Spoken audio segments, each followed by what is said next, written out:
Even ہندوؤں کی کتابوں سے ڈاکٹر ذاکر نائک نے جو کلکی پرانا ہے اس سے ریفرنس دیا تھا کہ وہاں پہ بھی موجود ہے کہ بہار کے مہینے کے دوسرے عشرے کی دوسری تاریخ کو آخری کلکی جو ہے وہ پیدا ہوئے.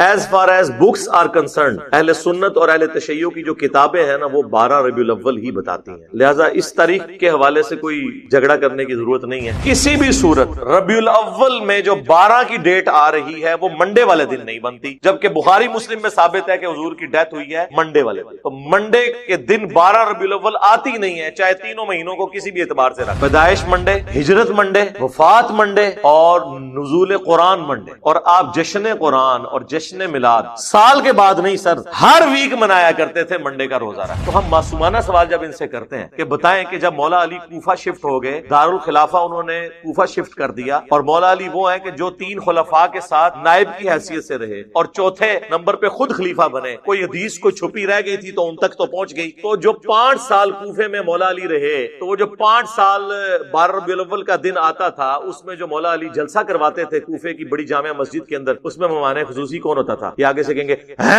ایک کرتا ہے سوال جی اس طرح ہی ہوئے گا جو تسی کر کے ساڈے عشق نو چیلنج کرو گے، پھر اسی تے انج پوچھاں گے کہ مولا علی جو ہے وہ نعت کس سے پڑھواتے تھے کوفے کی جامع مسجد میں، تو آپ کو چہرہ لٹکا کے کہ جی اس زمانے سے کچھ نہیں سے ہوتا. تو جو کام اس زمانے میں نہیں ہوتا تھا وہ آپ شروع کر کے اور اس کی بنیاد پہ باقی تمام مقادم فکر کو گستاخ ڈکلیئر کریں، اور جب جوڈیشری میں بات پیش ہو یعنی ہماری عدالت تو کہیں کہ نہیں جی ہم تو اس سے مستحب سمجھتے ہیں، اگر کوئی نہیں کرتا ہم اسے کوئی گستاخ نہیں کہتے. تو سر پھر آپ یہ شعر جگہ جگہ لکھ کے کیوں لگاتے ہیں؟ نثار تیری چہل پہل پر ہزاروں عیدیں اے ربیع الاول، سوائے ابلیس کے جہاں میں سبھی تو خوشیاں منا رہے ہیں. یہ مفتی احمد یار خان نعیمی صاحب جن کا مزار گجرات میں ہے، جنہوں نے جال حق کتاب لکھی ہے، ان کا یہ شعر ہے. آپ نے پوری امت کو ابلیس بنا دیا، صحابہ تابعین تبع تابعین کے مبارک دور میں جتنے مسلمان ہیں ان کو ابلیس کہہ دیا، کیونکہ وہ آپ کے طریقے پہ تو میلاد نہیں مناتے تھے. تو وہ تو وہی طریقہ تھا جو صحیح مسلم میں ہے 2750 فیہ ولدت وفیہ انزل علیہ، میں پیر کا روزہ اس لیے رکھتا ہوں کہ اس دن میں پیدا ہوا اور اس دن مجھ پر پہلی وہی نازل ہوئی. تو اسی لیے ہم عرض کرتے ہیں کہ مرنے سے پہلے اے مسلمان کر لے اس پہ غور،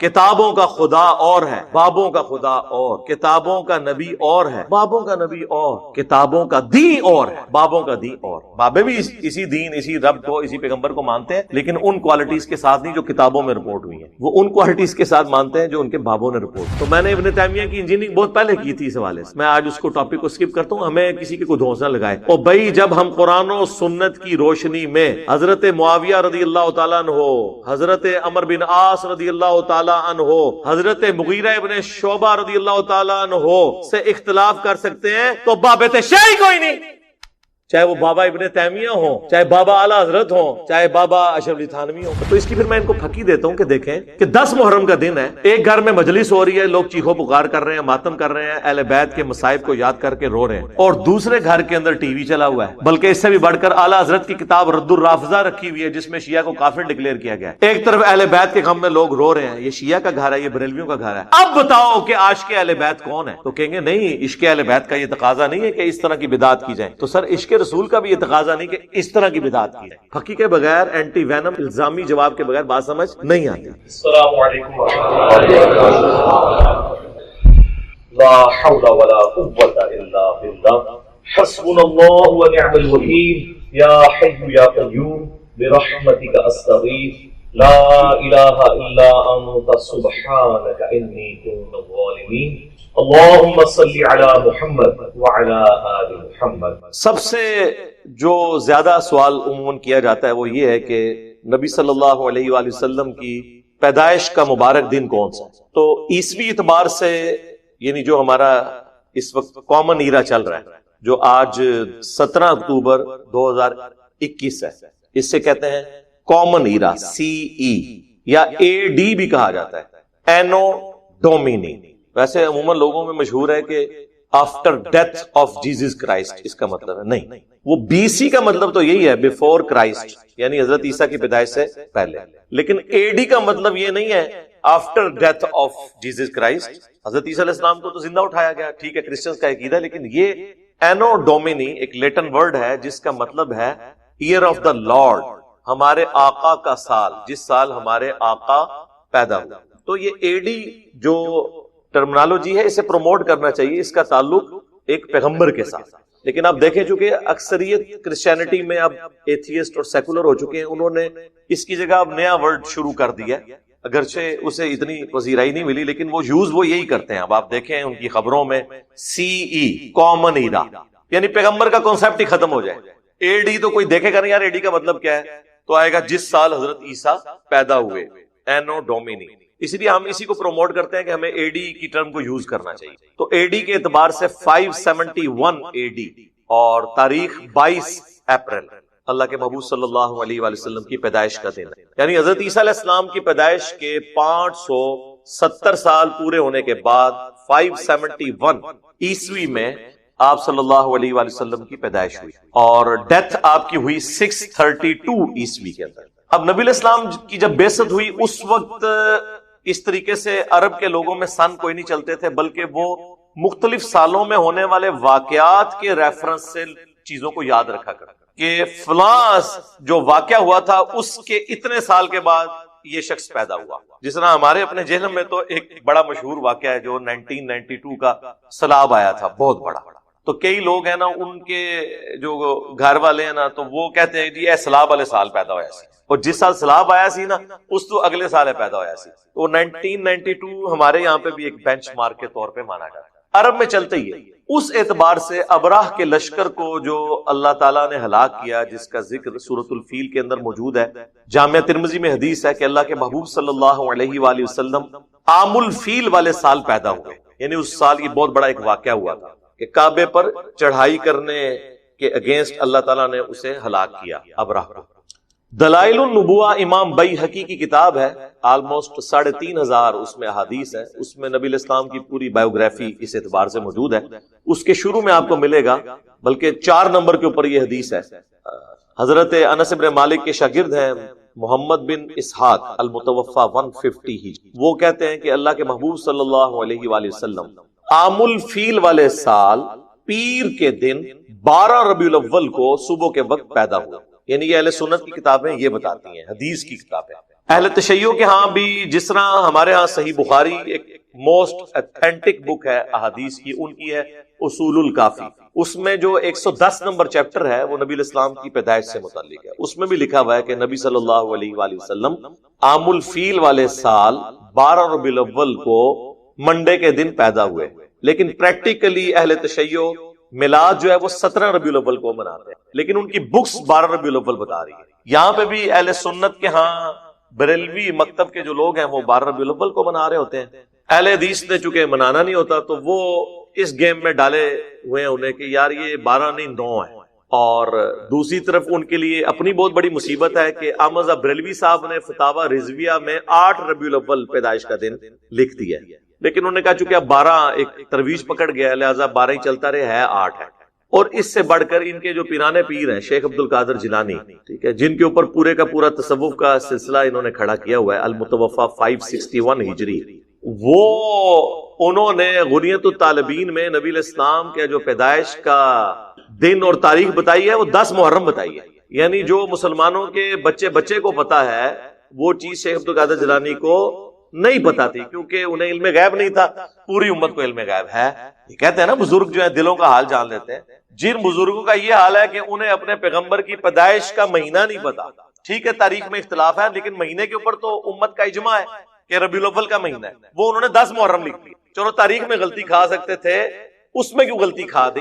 کتنی حیران کن بات ہے۔ ایون ہندوؤں کی کتابوں سے ڈاکٹر ذاکر نائک نے جو کلکی پرانا ہے اس سے ریفرنس دیا تھا کہ وہاں پہ بھی موجود ہے کہ بہار کے مہینے کے دوسرے عشرے کی دوسری تاریخ کو آخری کلکی جو ہے وہ پیدا ہوئے۔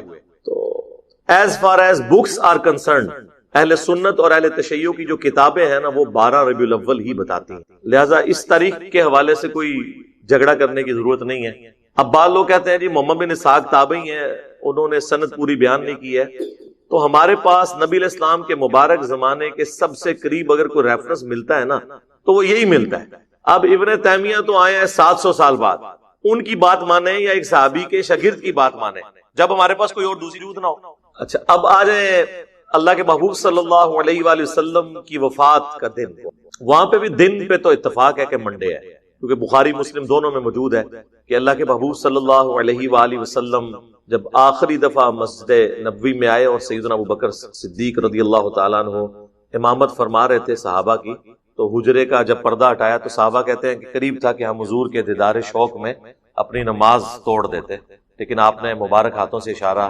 کیا کہ اپنی جگہوں پہ رہو. پھر آپ اندر چلے گئے اور اسی دن صبح چاشت کے وقت نبی علیہ السلام کی وفات ہوئی. یہ بخاری میں بھی ہے، مسلم میں بھی، منڈے کا دن. مہینہ بھی ربیع الاول کا، تاریخ کوئی کنفرم نہیں کہ کون سی. اب بعض لوگ سوچ رہے ہوں گے ہمارے چھوٹے چھوٹے بچوں کو تاریخیں پتہ ہیں. بھائی اس زمانے میں تاریخیں اس طرح سیف نہیں کی جاتی.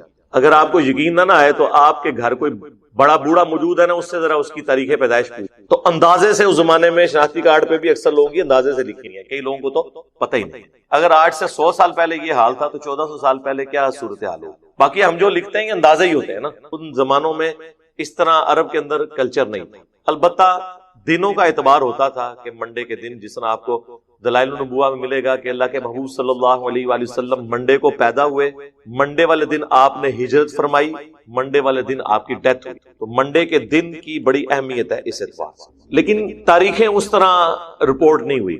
البتہ سب کانٹیننٹ میں اہل حدیث حضرات نے اور دیوبند نے مل جل کے بریلویوں کو قابو کرنے کے لیے مشہور کر دیا کہ یہ 12 ربیع الاول نبی علیہ السلام کی وفات کا دن ہے، تاکہ یہ منانا چھوڑ دیں. بھئی وہ تو وفات کے دن پہلے ہی عرس کی شکل میں کتنے بزرگوں کے منا رہے ہیں، اس سے تو انہوں نے باز نہیں آنا تھا. تو یہ تو انفیئر مینز والی بات ہوئی نا. انہوں نے کہا نہیں 9 ہے، انہوں نے کہا ٹھیک ہے آپ 9 کو منا لیں، ہم 12 کو منائیں گے. تو اس طرح تو مسئلہ حل نہیں ہوگا. تو اس حوالے سے جب میں خود بریلوی تھا نا، 2001 کی بات ہے، اس زمانے میں نے ایک ریسرچ پیپر لکھا تھا، وہ آج بھی میری ویب سائٹ کے اوپر رکھا ہوا ہے ahlsunnatpak.com، کہ 12 ربیع الاول اللہ کے محبوب صلی اللہ علیہ وآلہ وسلم کا یوم وفات نہیں ہے. وہ آج تک رکھا ہے. بعض لوگ کہتے ہیں کیوں رکھا ہوا ہے؟ اس لیے کہ بھئی اس تحقیق کے ساتھ ہم آج تک ایگری کرتے ہیں. یہ تو نہیں ہے کہ بریلویوں کی ساری باتیں غلط ہیں اور دیوبند کی ساری باتیں غلط ہیں اور اہل حدیث کی ساری باتیں غلط ہیں اور اہل تشیع کی ساری باتیں غلط ہیں. اب تو آپ لوگوں کو پتہ چلا ہے کہ شیعہ کی کئی باتیں صحیح نکل آئی ہیں، تو باقی فرقوں کی بھی ٹھیک نکل آتی ہیں. تو اس میں نے بخاری مسلم سے ثابت کیا تھا، صحیح بخاری اور صحیح مسلم دونوں میں یہ حدیث موجود ہے جو میں نے بیان کی. نبی علیہ السلام کی وفات کا دن منڈے، مہینہ ہو گیا چلے ربیع الاول، اور سن بھی سب کو پتا ہے 11 ہجری. اور بخاری اور مسلم میں یہ حدیث ہے کہ اللہ کے محبوب صلی اللہ علیہ وآلہ وسلم نے جو زندگی میں ایک حج کیا، وہ حج آپ نے کیا 10 ہجری کے اندر. اور جب آپ نے حج کیا تھا اس دن یوم عرفہ، صحیح بخاری اور مسلم میں آتا ہے کہ وہ جمعے کے دن، یعنی 9 ذو الحجہ، یوم عرفہ، میدان عرفات والا. وہ نبی علیہ السلام نے جس سال حج کیا 10 ہجری میں، وہ جمعے کے دن آیا. تو ذو الحجہ کے بعد اگلا مہینہ کون سا؟ محرم، پھر سفر، اور پھر ربیع الاول. اور ربیع الاول میں آپ کی ڈیتھ ہو گئی. اب یہ بیچ میں جو 3 مہینے انوالو ہو رہے ہیں نا، ذو الحجہ، محرم اور سفر، یہ تینوں مہینے آپ 30 کے رکھ لیں، حالانکہ 3 30 کے نہیں ہوتے، تینوں 29 کے رکھ لیں، 2 29 1 30 یا 2 30 1 29، یہ 4 پاسبلٹیز بنتی. کسی بھی صورت ربیع الاول میں جو 12 کی ڈیٹ آ رہی ہے وہ منڈے والے دن نہیں بنتی، جبکہ بخاری مسلم میں ثابت ہے کہ حضور کی ڈیتھ ہوئی ہے منڈے والے دن. تو منڈے کے دن 12 ربیع الاول آتی نہیں ہے، چاہے تینوں مہینوں کو کسی بھی اعتبار سے رکھ لیں. تو یہ دونوں طرف کانسٹرینٹ موجود ہے. 10 ہجری میں 9 ذی الحجہ جمعے کے دن آئی اور ادھر وفات ہوئی منڈے کے دن. تو آپ کیلکولیشن شروع کرتے ہیں تو وہ سارے ٹیبل میں نے بنائے، وہ ٹیبل مختلف علماء کے پاس گئے. سب لوگ جو ہے نا، سب سے زیادہ تو علمی اپنے آپ کو اہل حدیث سمجھتے ہیں، وہ بھی فیل ہوئے. حتیٰ کہ شیخ زبیر علی صاحب سے جب میری بعد میں ملاقات ہوئی، میں نے کہا شیخ صاحب اس زمانے کا ایک ریسرچ پیپر آپ کو بھی اہل حدیثوں نے بھجوایا تھا، تو آپ نے جواب کیوں نہیں دیا؟ کہتے ہیں جواب کہاں سے دیتا، صحیح لکھا ہوا تھا. تو خاموش رہنے میں ہی عافیت تھی. اور پھر انہوں نے اس کا پریکٹیکل ثبوت دیا. آپ دیکھیں جو درود شریف پہ جو کتاب ہے نا، فضل الصلاۃ علی النبی، جو پہلے 300 سال میں کتاب لکھی گئی قاضی اسماعیل رحمہ اللہ نے، 107 احادیث اور آثار ہیں درود شریف پہ. اس کے جو آخر میں جا کے نا نبی علیہ السلام کی بایوگرافی نا مختصر لکھی ہے شیخ زبیر صاحب کہ آپ فلاں سن میں پیدا ہوئے، فلاں ہجری میں جو ہے وہ بدر ہوئی، اس میں احد ہوئی، آپ کی زندگی کے جو بڑے بڑے واقعات. اینڈ پہ جا کے انہوں نے لکھا کہ آپ کی وفات سوموار کے دن ربیع الاول میں ہوئی. تاریخ نہیں لکھی، ورنہ تو لکھ دیتے نا اہل حدیثوں کو خوش کرنے کے لیے 12 ربیع الاول، نہیں لکھی. ایون جو سیرت الرسول والی کتاب ہے محمد بن عبد الوہاب صاحب کے بیٹے کی، عبداللہ کی، وہ آپ کو یہاں سے باہر سے مل بھی جائے گی، ہم نے PDF بھی اس کا رکھا ہوا ہے. اس میں بھی آپ دیکھیں تو انہوں نے محمد بن اسحاق کا وہ قول نقل کیا ہوا ہے. امام المغازی ہیں، سیرت ابن اسحاق دنیا میں پہلی سیرت کی باقاعدہ کتاب ہے، اور یہ امام ابن اسحاق جو تھے المتوفا 150 ہجری، جو انس ابن مالک کے شاگرد ہیں، ان سے بڑا ان کے زمانے میں جیوز اور کرسچن میں بھی کوئی تاریخ کا، ہسٹری کا اسکالر نہیں تھا۔ سیرت ابن اسحاق مشہور ہے، اردو میں آ چکی ہے، اسی کی تلخیص کی تھی 100 سال بعد آلموسٹ امام ابن ہشام المتوفا 232 ہجری نے، سیرت ابن ہشام، اور پھر اسی کو بعد میں مختصر کیا محمد بن عبد الوہاب صاحب کے بیٹے نے، عبداللہ بن محمد بن عبد الوہاب، وہ ایک جلد میں، جس میں میں نے آپ کو جنگ جمل صفین و نہروان کے حوالے سے بھی جو ان کا موقف ہے وہ بتایا تھا۔ وہ کلپ میرا یوٹیوب کے اوپر موجود ہے، محمد بن عبد الوہاب شیعہ۔ میں نے تو پھر بھی کنٹرول الفاظ میں باتیں کی ہوئی ہیں، انہوں نے تو کھل کے باتیں کی الحمدللہ۔ اس میں بھی آپ کو یہ ملے گا۔ تو نبی الاسلام کی وفات کا دن منڈے، مہینہ ربیع الاول، تاریخ کوئی کنفرم نہیں ہے کہ کون سی تاریخ۔ یہ زیادہ بڑی جو چیزیں پوچھی جاتی ہیں۔ اس کے بعد وہ کہتے ہیں، دیکھیں جی قرآن پاک میں اللہ تعالیٰ نے فرمایا قل بفضل اللہ وبرحمتہ فبذلک فلیفرحوا، اے نبی تم فرماؤ کہ اللہ کے فضل اور رحمت ملنے کے اوپر خوشیاں منایا کرو، یہ اس سے بہتر ہے جو تم دنیا کا مال جمع کرتے۔ تو وہ کہتے ہیں اس کے تحت نبی الاسلام کی پیدائش کے اوپر ہمیں خوشی منانی چاہیے، کیونکہ اللہ تعالیٰ نے سورہ آل عمران میں فرمایا ہے لقد من اللہ علی المؤمنین اذ بعث فیہم رسولا، بے شک اللہ کا احسان ہے مومنین پر کہ انہی میں سے ایک رسول کو مبعوث کیا جو اللہ کی آیات ان پر تلاوت کرتے ہیں، ان کا تزکیہ کرتے ہیں اور انہیں کتاب و حکمت کی تعلیم دیتے ہیں، اور اس سے پہلے یہ کھلی گمراہی میں۔ پھر وما ارسلناک الا رحمۃ للعالمین، نبی علیہ السلام کو اللہ تعالیٰ نے سارے جہان والوں کے لیے رحمت بنا کر بھیجا۔ تو وہ کہتے ہیں کہ جی دیکھیں، جب اللہ تعالیٰ کہہ رہا ہے کہ میرا فضل اور رحمت ملے، اور ایسا فضل جس پہ اللہ احسان جتا رہا ہے مومنین، تو اس کے ملنے پہ خوشی کرنی چاہیے، بالکل ٹھیک ہے۔ لیکن اگر یہ آپ آیت کا کانٹیکسٹ پڑھیں تو یہ اسپیسیفکلی قرآن کے بارے میں ہے، اسے آپ ایکسٹراپولیٹ کر سکتے ہیں نبی الاسلام کی ذات کے بارے میں بھی، لیکن اس کا سٹارٹ یوں ہوتا ہے قد جاءتکم موعظۃ من ربکم، بے شک تمہارے پاس تمہارے رب کی طرف سے ایک واضح و نصیحت والی چیز آ گئی، اور ہدایت اور رحمت مومنین کے لیے، یعنی قرآن۔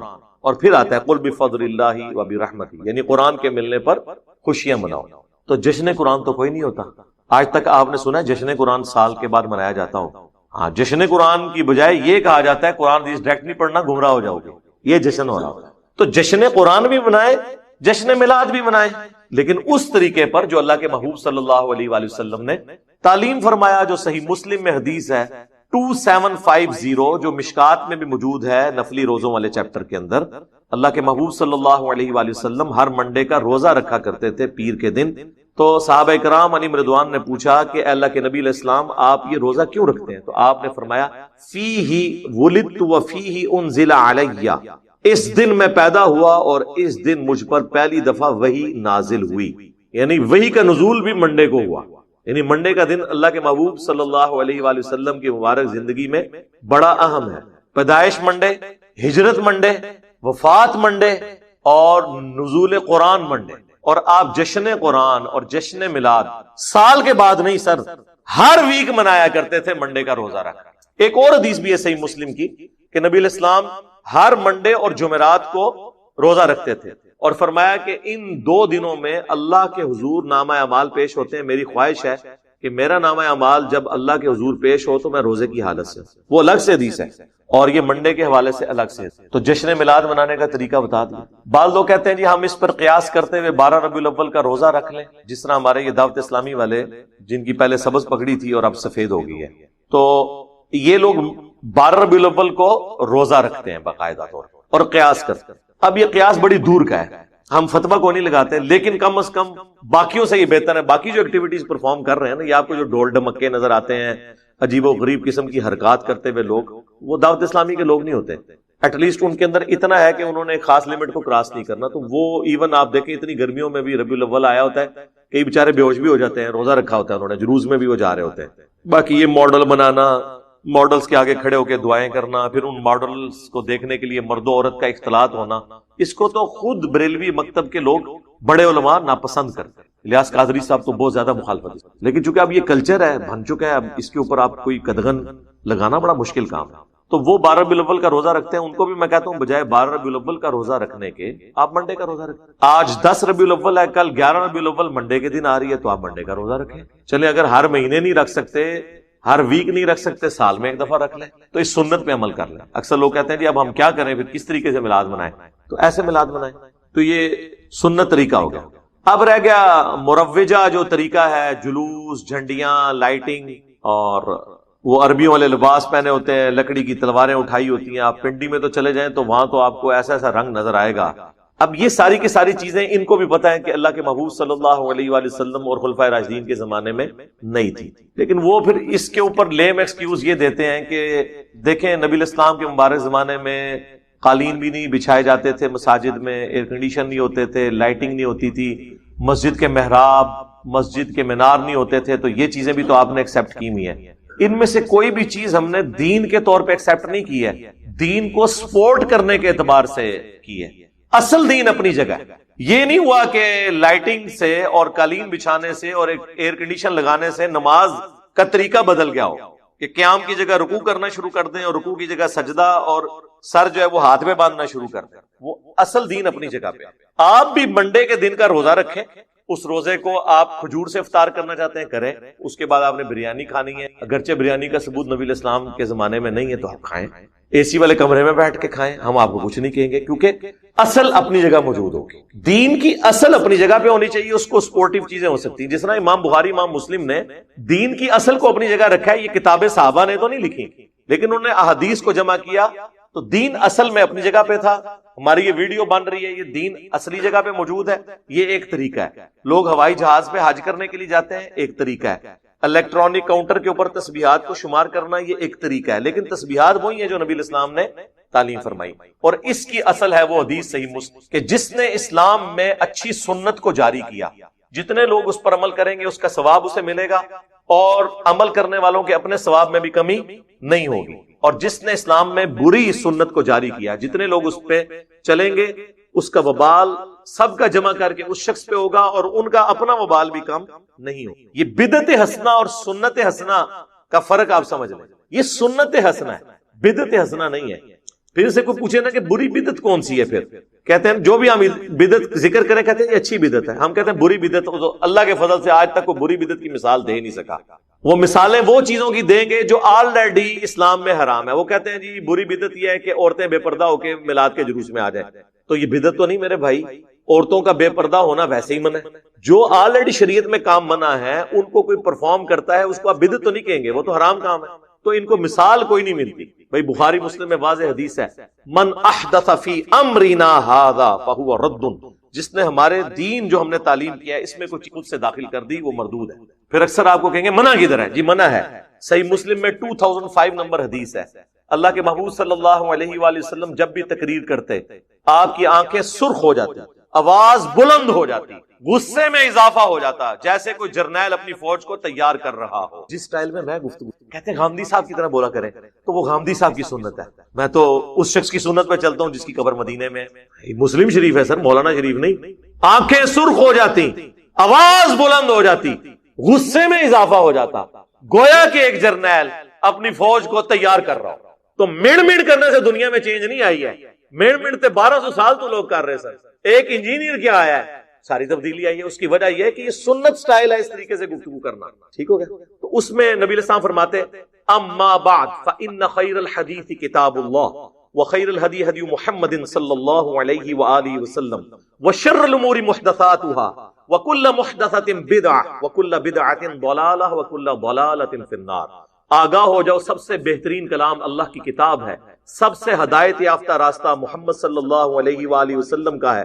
بدترین کام وہ ہیں جو دین کے اندر نئے داخل کر دیے جاتے ہیں. وہ تمام کام بدعتیں ہیں، تمام بدعتیں گمراہیاں ہیں، اور تمام گمراہیاں جہنم میں لے جانے ہیں. کچھ الفاظ سنن نسائی میں اور جامع ترمذی میں، مین سٹرکچر اس کی صحیح مسلم میں. منع کی طرح جی منع ہے کہ جو آپ کام خود داخل کریں گے منع ہے. وہ کہتے ہیں جی بتائیں کہ جی یہ چیز نبی علیہ السلام نے حکم کہاں دیا ہے رفع الیدین کا؟ جی دیا حکم، صحیح بخاری میں حدیث ہے، صلو کما رأیتمونی اصلی، نماز اس طرح پڑھو جس طرح مجھے نماز پڑھتے ہوئے دیکھتے ہو.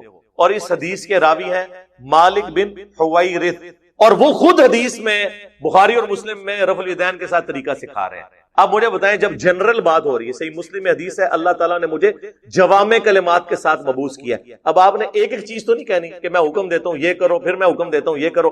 آپ نے جنرل کہہ دیا جس طرح میں نماز پڑھتا ہوں اس طرح نماز پڑھو. اور جو صحابی یہ روایت کر رہا ہے وہ نماز پڑھنے کا طریقہ بتا رہا ہے، تو ہر چیز وہ فنکشن سب کے اوپر اپلائی ہو گیا. یہاں پہ بھی جب آپ نے فرمایا کہ جو کام بھی دین میں داخل کیا گیا وہ بدعت ہو. تو سنت حسنہ وہ جائز ہے، میں نے بتایا صحیح بخاری، بدعت حسنہ نہیں سنت حسنہ، اور اس کی اصل وہ صحیح مسلم کی حدیث کہ جس نے اسلام میں اچھی سنت کو جاری کیا. وہ پوری حدیث نہیں پڑھتے، اس میں ہے کہ نبی علیہ السلام کے پاس غریب اصحاب آئے، ان کی غربت دیکھ کے نبی علیہ السلام کے چہرے پر ناگواری کے آثار آئے، آپ بڑے غمگین ہوئے، آپ نے مسجد میں ممبر لگوا کر خطبہ دیا، اور پھر آپ علیہ السلام نے انفاق فی سبیل اللہ سے متعلق آیات تلاوت کی، اور پھر کہا کہ اپنے آپ کو بچا لو جہنم کی آگ سے، خواہ ایک کھجور ہی صدقہ کرو. اور اس ترغیب دلانے پر لوگ اپنے اپنے گھروں کو گئے. ایک انصاری گھر گئے، انہوں نے ایک بہت بڑے بورے کے اندر بزرگوں کی کتابیں نہیں، اپنے گھر کا سامان اس میں جمع کیا، اور وہ صحابہ کہتے ہیں بڑی مشکل سے وہ گھسٹتے ہوئے مسجد میں آ کے اس مسجد کے سین میں جب انہوں نے بورا رکھا نا، باقی لوگ اتنے امپریس ہوئے کہ یار یہ تو بندہ ایک بالکل لوور مڈل کلاس کا بندہ اور اتنا سامان اٹھا کے لے آیا. تو سب کو ہمت ہوئی، سب اپنے گھروں میں گئے، حتیٰ کہ صحیح مسلم کے الفاظ ہے نبی علیہ السلام کا مبارک چہرہ جو ہے وہ سونے کی طرح اور سورج کی طرح چمکنا شروع ہو گیا خوشی سے، جو تھوڑی دیر پہلے اتنی ناگواری تھی کہ یار یہ لوگ اتنا انفاق کر رہے ہیں. وہاں پھر آپ نے فرمایا جس نے اسلام میں اچھا طریقہ جاری کیا، یعنی کس نے؟ اس انصاری صحابی نے جو بارش کا پہلا قطرہ بنا. لہذا امام مالک بارش کا پہلا قطرہ بنے کہ انہوں نے الموطا امام مالک ایک باقاعدہ حدیث کی کتاب لکھی. شاہ ولی اللہ دہلوی بارش کا پہلا قطرہ بنے کہ انہوں نے قرآن کو ٹرانسلیٹ کیا فارسی زبان کے اندر. تو اس طریقے سے جو بھی اپنے اپنے زمانے میں یہ کام کرتا ہے اس کے لیے وہ اجر ہے. تو یہ دو چیزوں کو مکس کر دیتے ہیں، بدعت حسنہ اور چیز ہے، سنت حسنہ اور چیز ہے. تو بدعت حسنہ کوئی چیز نہیں ہوتی ہے، بدعت ہی ہوتی ہے. حسنہ اور سیئہ کا فرق سنت کے اعتبار سے، طریقے کے اعتبار سے. تو یہ بھی اکثر لوگ چونکہ پوچھ رہے ہوتے ہیں اس لیے میں نے اس کو ساتھ بریف کر دیا. تو وہ بعض اوقات دو پھر مثال دیتے ہیں، جی آپ اقبال ڈے بناتے ہیں، قائد اعظم ڈے بناتے ہیں، اپنے بچوں کے برتھ ڈے مناتے ہیں، تو نبی کا برتھ ڈے مناتے ہوئے آپ کو تکلیف ہوتی ہے. نہیں جناب، ایسا نہیں ہے. رسول اللہ صلی اللہ علیہ وآلہ وسلم چونکہ ایک ریلیجس پرسنالٹی ہیں، آپ کے ساتھ کوئی ایسا عقیدہ منسوب نہیں کیا جائے گا جو آپ کی اجازت کے بغیر ہو رہا ہوگا، کیونکہ وہ پھر وہ دین بن جائے. ڈاکٹر اقبال یا محمد علی جناح یا اور پرسنالٹیز، ان کو ہم اپنے پولیٹیکل لیڈرز کے طور پر لے رہے ہوتے ہیں، مذہبی پیشوا کے طور پہ تو نہیں لے رہے ہوتے. نبی علیہ السلام کی پرسنالٹی تو ایک سینسٹیو ایشو ہے نا کہ ہم ان کے ساتھ کوئی چیز ریلیٹ کریں. اور پھر اگر آپ علیہ السلام کے ساتھ کوئی چیز ایسی ریلیٹ کر رہی ہے تو سب سے زیادہ سمجھدار اور عاشقان رسول کون ہیں؟ صحابہ اور اہل بیت، اور ان میں بھی سب سے بڑھ کر خلفائے راشدین، جن کے بارے میں جامعہ ترمذی میں سنن ابی داؤد میں حدیث موجود ہے، میرے بعد تم دین میں نئی نئی بدعتیں دیکھو گے، ان سے بچنا. علیکم بسنتی و سنت الخلفاء الراشدین المہدیین، تم پر میری سنت اور میرے خلفائے راشدین ہدایت یافتہ کی سنت لازم ہے. تو ہم معصومانہ سوال جب ان سے کرتے ہیں کہ بتائیں کہ جب مولا علی کوفہ شفٹ ہو گئے، دارالخلافہ انہوں نے کوفہ شفٹ کر دیا، اور مولا علی وہ ہیں کہ جو 3 خلفاء کے ساتھ نائب کی حیثیت سے رہے اور چوتھے نمبر پہ خود خلیفہ بنے. کوئی حدیث کوئی چھپی رہ گئی تھی تو ان تک تو پہنچ گئی. تو جو 5 سال کوفے میں مولا علی رہے، تو وہ جو 5 سال 12 ربیع الاول کا دن آتا تھا، اس میں جو مولا علی جلسہ کرواتے تھے کوفے کی بڑی جامع مسجد کے اندر، اس میں مہمان خصوصی کون ہوتا تھا؟ یہ آگے سے کہیں گے ایک کرتا ہے سوال، جی اس طرح ہی ہوئے گا جو تسی اے کر کے ساڈے عشق نو چیلنج کرو گے، پھر اسی تے انج پوچھاں گے کہ مولا علی جو ہے وہ نعت کس سے پڑھواتے تھے کوفے کی جامع مسجد میں، تو آپ کو چہرہ لٹکا کے کہ جی اس زمانے سے کچھ نہیں سی ہوندا. تو جو کام اس زمانے میں نہیں ہوتا تھا وہ آپ شروع کر کے اور اس کی بنیاد پہ باقی تمام مکاتب فکر کو گستاخ ڈکلیئر کریں، اور جب جوڈیشری میں بات پیش ہو یعنی ہماری عدالت تو کہیں کہ نہیں جی ہم تو اس سے مستحب سمجھتے ہیں، اگر کوئی نہیں کرتا ہم اسے کوئی گستاخ نہیں کہتے. تو سر پھر آپ یہ شعر جگہ جگہ لکھ کے کیوں لگاتے ہیں؟ نثار تیری چہل پہل پر ہزاروں عیدیں اے ربیع الاول، سوائے ابلیس کے جہاں میں سبھی تو خوشیاں منا رہے ہیں. یہ مفتی احمد یار خان نعیمی صاحب جن کا مزار گجرات میں ہے، جنہوں نے جال حق کتاب لکھی ہے، ان کا یہ شعر ہے. آپ نے پوری امت کو ابلیس بنا دیا. صحابہ تابعین تبع تابعین کے مبارک دور میں جتنے مسلمان ہیں ان کو ابلیس کہہ دیا، کیونکہ وہ آپ کے طریقے پہ تو میلاد نہیں مناتے تھے. تو وہ تو وہی طریقہ تھا جو صحیح مسلم میں ہے 2750، فیہ ولدت وفیہ انزل علیہ، میں پیر کا روزہ اس لیے رکھتا ہوں کہ اس دن میں پیدا ہوا اور اس دن مجھ پر پہلی وہی نازل. تو بتائیں پھر مولا علی نے کس طریقے سے میلاد منایا ہے؟ پھر آپ کو یہ ڈھیلا سا منہ بنا کے بتائیں گے کہ جی ہاں جی وہ اعلیٰ حضرت نے بھی فتاوی رضویہ میں لکھا ہے، ہمارے بزرگ بھی بتاتے ہیں کہ ایک ایوبی بادشاہ تھے، اہل سنت تھے. یہ اہل حدیث جو کہتے ہیں نا شیعہ نے شروع کروایا، شیعہ نے شروع کیا. آپ گوگل میں بھی جا کے لکھیں تو پوری ہسٹری اس کی آ جائے گی آپ کو ویکیپیڈیا کے اندر. یہ ایک سنی بادشاہ تھے، الملک المظفر.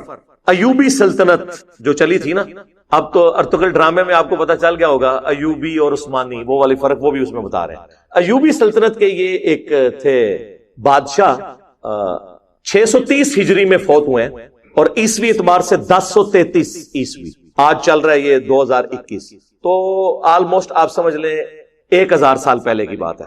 تو انہوں نے 604 ہجری کے اندر پہلی دفعہ ان کو کسی نے، ظاہر ہے جی جب آپ کو کرنے کو کوئی کام نہ ہو تو پھر کوئی نہ کوئی چیز سوچتی ہے، تو انہوں نے 12 ربیع الاول کے دن علماء کو جمع کیا اور محفل نعت اور وہ جو صوفیاء کا وہ طریقہ ارطغرل ڈرامے میں آپ دیکھ رہے ہیں، وہ ناچ کود کے جو وہ ذکر کرتے ہیں وہ، اور جناب کھانے اور پکوان بڑے پکوا کے تو علماء کا اکرام مسلم کیا۔ تو ظاہر اب علماء نے کہا کہ لو جی سال بعد یہ بھی روٹی ہماری کھل گئی، تو ان میں سے ایک مولوی نے ایک کتاب لکھ دی میلاد کے ثبوت پہ، یعنی کام وہ اس زمانے میں شروع ہوا اور اس میں ثبوت پہ آ گئی۔ اچھا اب وہ شروع ہو گیا، ظاہر ہے اس زمانے میں تو نیا کام تھا، لوگ مخالفت کرتے تھے، لیکن آج تو 1000 سال پرانا ہو چکا ہے۔ تو یہ کہتے ہیں پرانے بزرگوں کو انجینئر برا کہتا ہے، میں پرانوں کو نہیں برا کہتا، میں درمیانوں کو کہتا ہوں۔ آج سے 1000 سال پہلے پرانا کیسے ہو گیا؟ 1000 سال بعد تو میں بھی پرانا ہو جاؤں گا۔ درمیانے ہیں، پرانے وہ ہیں جو صحابہ تابعین تبع تابعین اہل بیت، وہ پہلے 300 سال جو بخاری مسلم میں حدیث ہے سب سے بہتر زمانہ میرا، پھر صحابہ کا، پھر تابعین کا، پھر تبع تابعین کا، اس کے بعد جھوٹے لوگ پیدا ہوں گے جو جھوٹی گواہیاں دیں گے، امانت میں خیانت کریں گے اور موٹاپے کو پسند، کپڑے ان کے سنت کے مطابق ہوں گے، پیٹ منافقین والا ہوگا۔ جی سورہ محمد میں آیا یہ ایسے کھاتے ہیں جس طرح جانور کھاتے ہیں، اور سورۃ المنافقون میں آیا نبی ان کے جسموں کو دیکھو تمہیں تعجب میں ڈال دیں۔ یقین کریں واقعی میں ان کو صوفوں میں بیٹھے ہوئے دیکھتا ہوں نا، آدھا پیٹ اس طرف لٹکا ہوا ہے، آدھا اس طرف، اتنے بڑے فل سائز، اس میں بڑی مشکل سے سفید کپڑوں میں ان کے موٹے پیٹ چھپ جاتے ہیں۔ کسی کو بیماری ہو علیحدہ بات ہے، لیکن سارے تو نہیں بیمار ہو گئے یار۔ تارج میر صاحب بھی ہے نا، ان کا تو پیٹ نہیں نکلا ہوا۔ تو یہ کیا ہوا کہ جو بھی عالم بنتا ہے تو بیمار ہو جاتا ہے پیٹ کے اعتبار سے، کھاتے ہی بہت ہے زیادہ تر۔ تو وہ روٹی روزی ان کی کھل گئی اور وہ پھر سلسلہ ایسا شروع ہوا، پھر جلتی پہ تیل کا کام کیا سلطنت عثمانیہ نے، یہ ارطغرل صاحب کی اولاد نے۔ انہوں نے 1588 عیسوی کے اندر، آج سے آلموسٹ آپ سمجھ لیں 600 سال پہلے یا 500 سال پہلے کہہ لیں، انہوں نے سلطنت عثمانیہ جو 3 براعظموں میں پھیلی ہوئی تھی سرکاری سطح کے اوپر 12 ربیع الاول کی چھٹی ڈکلیئر کر دی، وہاں سے پھر اسے اور تقویت ملی، اور وہ سلسلہ اب تک چلتا ہے، اور اسی کی باقیات یہ ہیں کہ پاکستان میں پھر 12 ربیع الاول کی چھٹی اور یہ سارے کے سارے معاملات اس سے چلے۔ یہ اس کی پوری ہسٹری ہے جس کا تعلق صحابہ تابعین تبع تابعین بعد کے لوگوں، پہلے آپ سمجھ لیں 600 سال کے لوگوں کے ساتھ اس کا کوئی تعلق، اور یہ 7ویں صدی جو ہے نا یہ مسلمانوں کے اوپر افتاد بن کے ٹوٹی ہے۔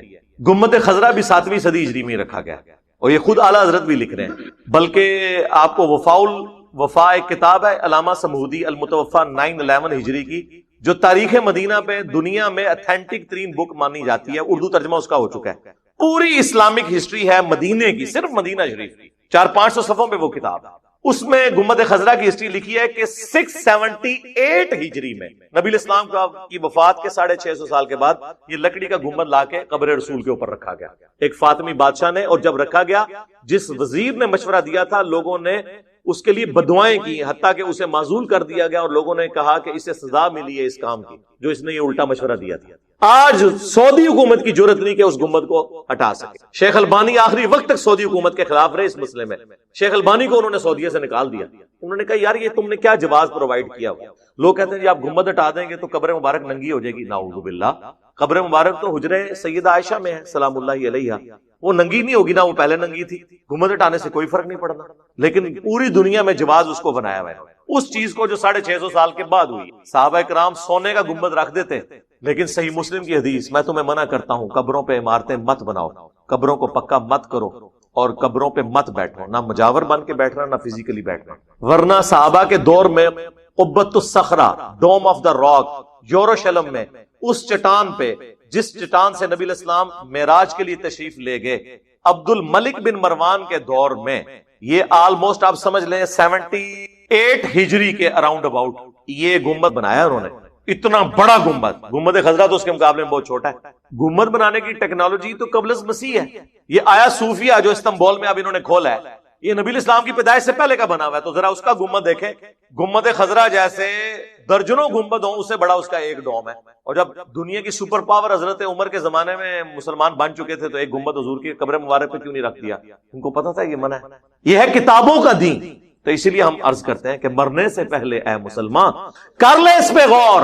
کتابوں کا خدا اور ہے، بابوں کا خدا اور، کتابوں کا نبی اور ہے، بابوں کا نبی اور، کتابوں کا دین اور ہے، بابوں کا دین اور. بابے بھی اسی دین، اسی رب کو، اسی پیغمبر کو مانتے ہیں، لیکن ان کوالٹیز کے ساتھ نہیں جو کتابوں میں رپورٹ ہوئی ہیں. وہ ان کوالٹیز کے ساتھ مانتے ہیں جو ان کے بابوں نے رپورٹ کی. اب ہم تو پیار محبت سے سمجھا ہی سکتے ہیں، غصہ نہیں کسی پہ کھا سکتے. ان چیزوں کو لوگ پھر جذبات کے ساتھ جوڑ لیتے ہیں. تو یہ مروجہ ساری چیزیں جو ہے نا، یہ اس طریقے سے ہیں. جو چیزیں بعد میں شروع ہوئی ہیں اس کے اوپر کسی کے اوپر قدغن لگانا. باقی اس کو میں مانتا ہوں کہ اس پہ اجماع امت ہو چکا ہے. المستدرک للحاکم میں حدیث ہے، میری امت کبھی بھی گمراہی پہ جمع نہیں ہوگی، جماعت پہ اللہ کا ہاتھ ہے. المعجم الکبیر طبرانی میں بھی یہ حدیث موجود ہے کہ پوری امت جب کسی بات پہ متفق ہوگی تو وہ اللہ کی مرضی سے ہوگی، یہ امت گمراہ نہیں ہوگی. ہاں اگر کسی ایک گروہ کی مخالفت آ جاتی ہے پھر وہ اجماع امت نہیں ہوگی. یہاں تک اجماع ہو چکا ہے کہ ربیع الاول کے مہینے میں نبی علیہ السلام سے متعلق پوری دنیا کے اندر سیمینارز، پروگرام کیے جاتے ہیں. ایون وہ آپ دیکھیں یہاں پہ اہل حدیث بھی امام الانبیاء کانفرنس کر رہے ہیں، دیوبندی سیرت النبی کانفرنس کر رہے ہیں، بریلوی میلاد مصطفیٰ کانفرنس کر رہے ہیں، اہل تشیع بھی کر رہے ہیں. پروگرام نبی علیہ السلام کی سیرت کو، آپ کی صورت کو، آپ کے معجزات کو ذکر کرنا، آپ علیہ السلام کی شخصیت کی کوالٹیز کو ذکر کرنا. اس مہینے کے اندر جمعے کے خطبوں میں تمام مکاتب فکر کے لوگ یہ ساری چیزیں کرتے ہیں. یہ بالکل درست ہے، یہاں تک اجماع ہے. باقی یہ جو ایگزیکٹلی 12 ربیع الاول کے دن کو ٹارگٹ کر کے جھنڈیاں، جلوس، لائٹنگ، اس اعتبار سے جو کچھ کیا جا رہا ہے نا، اس کے اوپر کوئی اجماع نہیں ہوا. بس میں اشارے سے ہی بات کر سکتا ہوں تاکہ آپ کو بات سمجھ آئے. اس کے اوپر پھر وہ یہ بھی کہتے ہیں کہ قرآن میں اما بنعمت ربک فحدث، پس اپنے رب کی نعمتوں کا خوب چرچا کرو. وہ کہتے ہیں جی چرچا تو سڑکیں بند کیے بغیر ہوگا ہی نہیں، بدماواں بھی لڑنگیاں تو انہوں چرچا نہیں ہوئے گا. جب لوگ جو ہیں وہ ہاسپٹل جانے سے رہ جائیں گے. میں تو 10 محرم کا جلوس ہو، 12 ربیع الاول کا جلوس ہو یا دیوبندیوں کا 1 محرم کا جلوس ہو، میں کسی بھی جلوس کے حق میں نہیں ہوں سوائے کنٹرول انوائرمنٹ میں کسی میدان کے اندر، کسی گراؤنڈ کے اندر کوئی چھوٹا موٹا پروگرام کر لیں. کیوں آپ لوگوں کو تکلیف میں ڈال رہے ہیں؟ کیا امیج آپ دے رہے ہیں پوری دنیا میں اسلام کا اس طریقے سے؟ اب آپ دیکھ لیں، ہم نے شکر کیا تھا یار افغانستان کے اندر کوئی صورتحال بہتر ہوئی ہے. آپ دیکھ لیں ان 10 دنوں کے اندر 2 شیعہ مساجد کے اوپر خودکش حملے ہو کر کتنے لوگ شہید کر دیے. میں سوچ، اور مارنے والے بھی مسلمان، مرنے والے بھی مسلمان، مرنے والوں کی حفاظت کرنے والے حکومت میں بیٹھے ہوئے طالبان وہ بھی مسلمان. اس صورتحال کے اندر کسی گورے کا دماغ خراب ہے کہ وہ اسلام میں آ جائے تو کہے گا بھائی سکون نال بیٹھا ہے، بیٹھا رہنے دو. یہاں پہ بھی آپ دیکھ لیں عشق رسول کے نام کے اوپر لوگوں کی گاڑیاں جلائیں گے. آج تک کوئی عاشق رسول مجھے نہیں ملا جو لبیک یا رسول اللہ کا نعرہ لگائے اس کے بعد اپنے موٹر سائیکل کی ٹینکی کھول کے اس میں وہ تیلی ڈال دے. اور کریو نا اے کام نہ کرنا، آگ لانی ہوئی نا ٹینکی نہ کھولنا، سائڈ تو لانا، کیونکہ وہ اگر اس کے اوپر آپ رکھیں گے تو بم بن کے پھٹے گا، تجھے بھی نہیں بچو گے، خود بھی جنت ہی پہنچ جاؤ گے. اپنی گاڑی اور اپنے موٹر بائک کو تو جلا کے آج تک کسی نے عشق رسول کا اظہار نہیں کیا. لوگوں کی گاڑیاں، ATM مشینیں توڑ کے اس سے عشق رسول کا اظہار کر. تو اظہار کا طریقہ نبی علیہ السلام نے بتا دیا. 2750 فیہ ولدت وفیہ انزل علیہ، میں پیر کا روزہ اس لیے رکھتا ہوں اس دن میں پیدا ہوا، اس دن مجھ پہ پہلی وحی نازل ہوئی. پھر وہ کہتے ہیں کہ دیکھیں جی صحیح بخاری میں ایک حدیث موجود ہے کہ ابو لہب کی ایک لونڈی تھی سوائبہ. ویسے اردو میں ہم صوبیہ بولتے ہیں، یہ لفظ سوائبہ ہے. جیسے ہم سلیم لفظ اردو میں بولتے ہیں، یہ لفظ ہے سلیم. تو کہتے ہیں وہ جو لونڈی تھی نا جس نے نبی علیہ السلام کو دودھ بھی پلایا بچپن میں، تو صحیح بخاری میں آتا ہے کہ ابو لہب کے مرنے کے بعد اس کے خاندان والوں میں سے کسی نے خواب میں دیکھا کہ تیری کیا حالت ہے. تو وہ کہنے لگا کہ میں بڑی تکلیف میں ہوں، البتہ جب منڈے کا دن آتا ہے نا تو مجھے اپنی اس انگلی کے ذریعے مشروب پلایا جاتا ہے، کیونکہ اس انگلی سے میں نے اپنی لونڈی کو آزاد کیا تھا سوائبہ کو نبی علیہ السلام کی پیدائش کی خوشی میں، اور اس کا بینیفٹ مجھے مرنے کے بعد ملتا ہے. یہ خواب امام بخاری نے نقل کیا. اگرچہ یہ بے سند ہے لیکن ہم اس بحث میں پڑھتے ہی نہیں، ہم کہتے ہیں اس کو ٹھیک بھی مان لیں. ابو لہب نے نبی علیہ السلام کی خوشی پیغمبر کی حیثیت سے نہیں منائی تھی، اپنے بھتیجے کی حیثیت سے، کیونکہ آپ کی شخصیت بہت بڑی ہے، اس کو مرنے کے بعد تھوڑا بہت بینیفٹ مل گیا. لیکن کیا اس حدیث کی بنیاد پہ صحابہ کرام، خلفائے راشدین، خود نبی علیہ السلام، کیا آپ ہر سال اپنی پیدائش کے دن لونڈیاں آزاد کرتے تھے یا لنگر پکوا کے تقسیم کرتے تھے یا جلوس یا جھنڈے کرتے تھے؟ تو پھر مسئلہ حل ہوگا. جب تک آپ اس کو اس طریقے سے بیان نہیں کریں گے، ایک واقعہ ہے اس سے پوری ڈاکٹرن کھڑی نہیں ہو جاتی. وہ کہتے ہیں نہیں جی ایک ملتا ہے نا سنن کبریٰ البیہقی کے اندر اور طبرانی کی المعجم کے اندر کہ نبی علیہ السلام نے اپنی پیدائش کی خوشی میں بکری ذبح کی اور اس کا کھانا بنا کر صحابہ کرام کو کھلایا. ہم کہتے ہیں میرے بھائی ایسی کوئی حدیث نہیں ہے.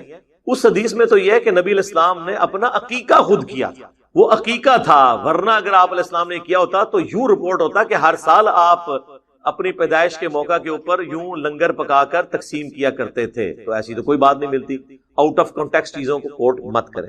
پھر کہتے ہیں دیکھیں جی, ہجرت مدینہ جب ہوئی, اللہ کے محبوب صلی اللہ علیہ وآلہ وسلم جب مدینہ شریف آئے تو بنو نجار کی بچیوں نے مدینہ شریف کی چھتوں پر کھڑے ہو کر, یہ صحیح مسلم میں موجود ہے تفصیل, یا محمد یا رسول اللہ کا نعرہ لگایا اور حضور علیہ السلام کو ویلکم کیا. طلع البدر علینا, وہ جو کلام بھی آپ کو ملتا ہے. وہ کہتے ہیں یہ بات ثبوت ہے کہ نبی علیہ السلام کی پیدائش کی خوشی منانی چاہیے, کیونکہ نبی علیہ السلام جب ہجرت کر کے آئے تو وہاں کی بچیوں نے خوشی منائی.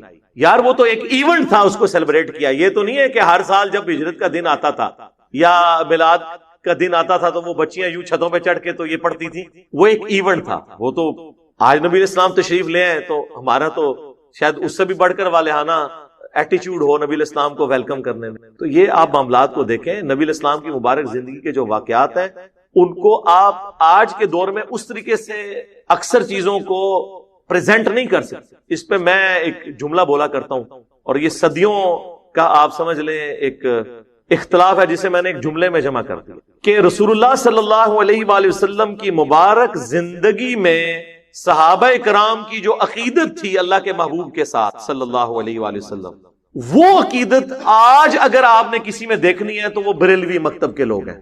لیکن نبی علیہ السلام کی وفات کے بعد صحابہ کرام کی جو حضور کے ساتھ عقیدت تھی وہ آپ نے اگر دیکھنی ہے تو وہ اہل حدیث کے اندر ہے. جی بخاری مسلم میں حدیث ہے کہ نبی علیہ السلام کا مبارک پسینہ صحابہ کرام خوشبو کے طور پہ استعمال کرتے تھے. بالکل ٹھیک ہے سر, آج تو ہم پسینہ نہیں لے سکتے اور نہ اس پہ قیاس کر کے قبر رسول کی مٹی اکھاڑ سکتے ہیں.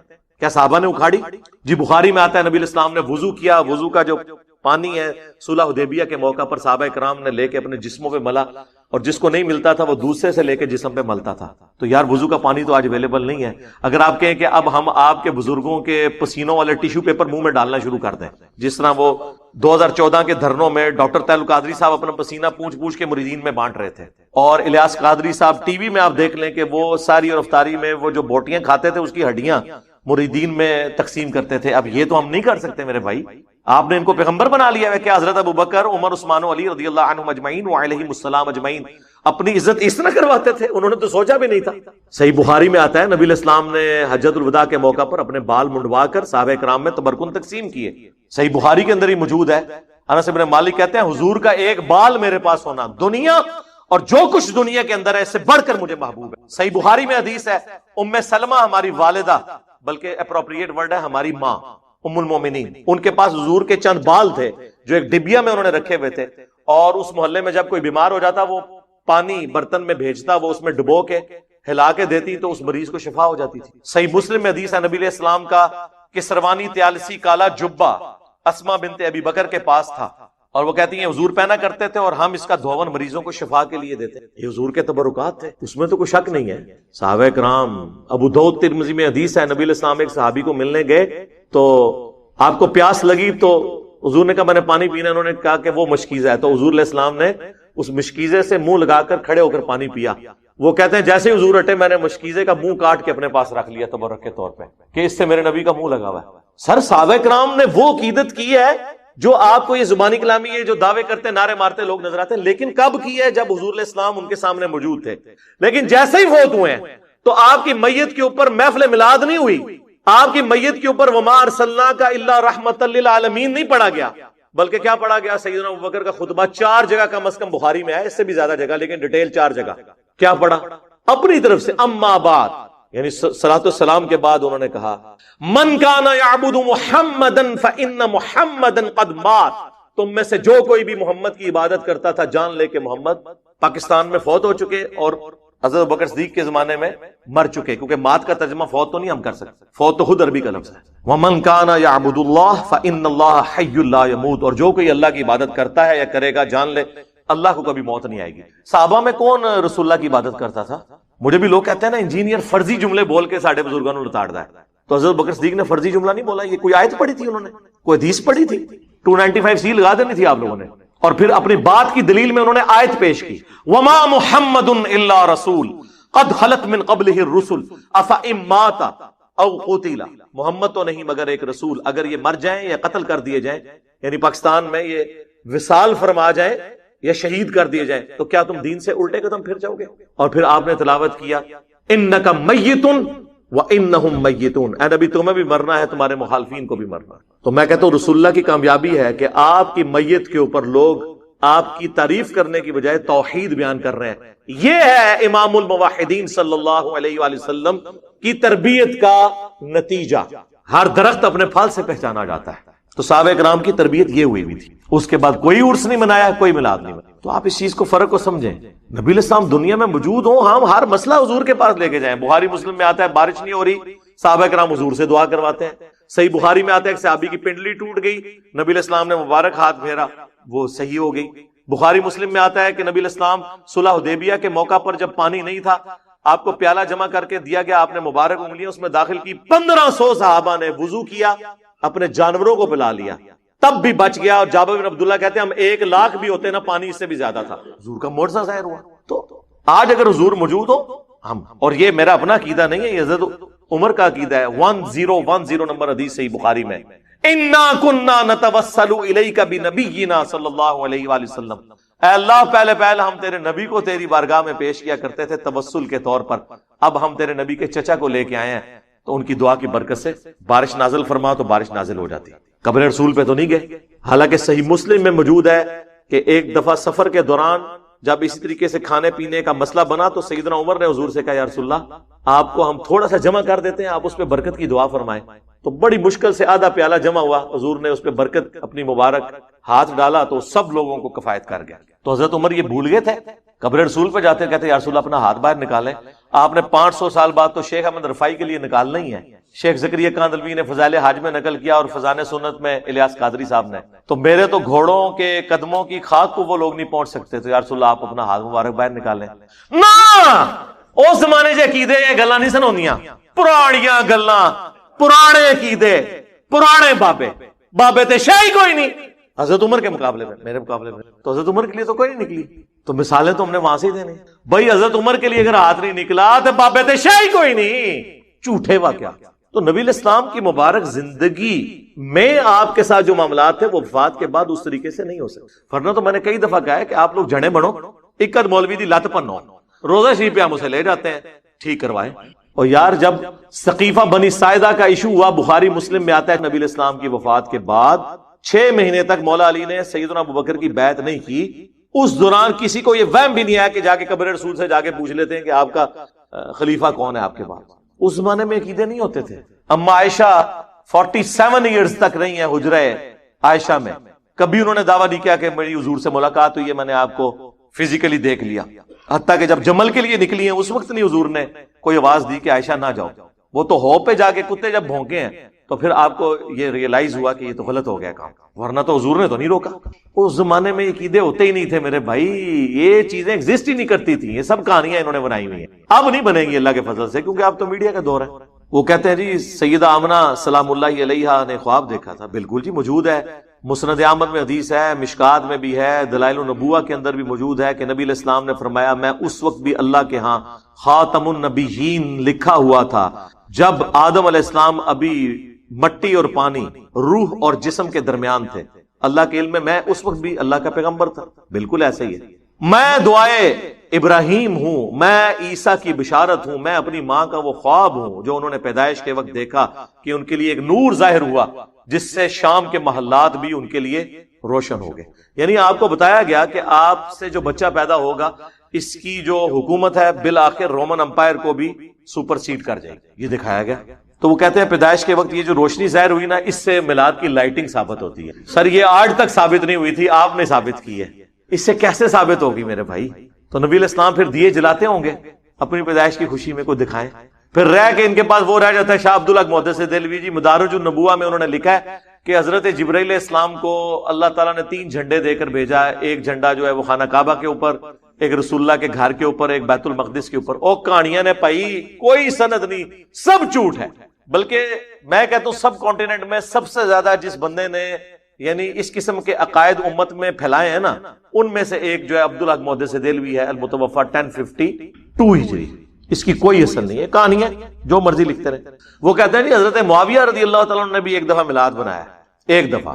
ہم کہتے ہیں کدھر یہ صحیح مسلم میں جی؟ اب آپ حیران ہوں گے کہ وہ چیز ہی کچھ اور تھی۔ میرا ایک یوٹیوب پہ کلپ بھی ہے حضرت معاویہ کی فضیلت، اس فضیلت میں نے یہ حدیث بیان کی کہ ان کی صحابیت جو ہے وہ ثابت ہے۔ وہ صحیح مسلم میں یہ حدیث ہے کہ حضرت معاویہ رضی اللہ تعالیٰ عنہ ایک دفعہ مسجد میں آئے تو انہوں نے صحابہ کرام کو ایک حلقے میں دیکھا کہ وہ بیٹھے ہوئے ہیں اور آپس میں گفتگو کر رہے ہیں۔ تو ظاہر ہے کہ وہ آج کل کے لوگ تو نہیں تھے نا کہ وہ یہ ڈسکس کر رہے ہوں کہ پٹرول اتنا مہنگا ہو گیا تو گھی اتنا چڑھ گیا، وہ تو زہد والی زندگی گزارنے والے لوگ تھے۔ تو حضرت معاویہ جب آئے نا تو انہوں نے ان سے کہا کہ تم لوگ کیا کر رہے ہو؟ انہوں نے کہا کہ ہم اللہ کا شکر ادا کر رہے ہیں کہ جس اللہ نے ہمیں ہدایت دی قرآن کے ذریعے، اپنے محبوب صلی اللہ علیہ وآلہ وسلم کے ذریعے، ہم تو جاہلیت کی زندگی گزار رہے تھے۔ تو حضرت معاویہ نے کہا کہ قسم اٹھاؤ کہ تم یہی باتیں کر رہے تھے۔ انہوں نے کہا اللہ کی قسم ہم یہی باتیں کر رہے تھے۔